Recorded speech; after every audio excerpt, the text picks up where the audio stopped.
Hello guys. Currently, I am a student based in India. Well, then, how did I end up with art and craft?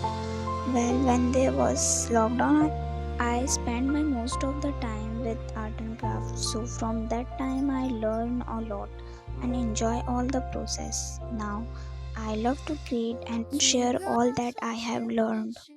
So these are mandala and clay sculpting tools that I have purchased for my upcoming creation. These tools are so good you can buy too. I tag all the product in pin comment.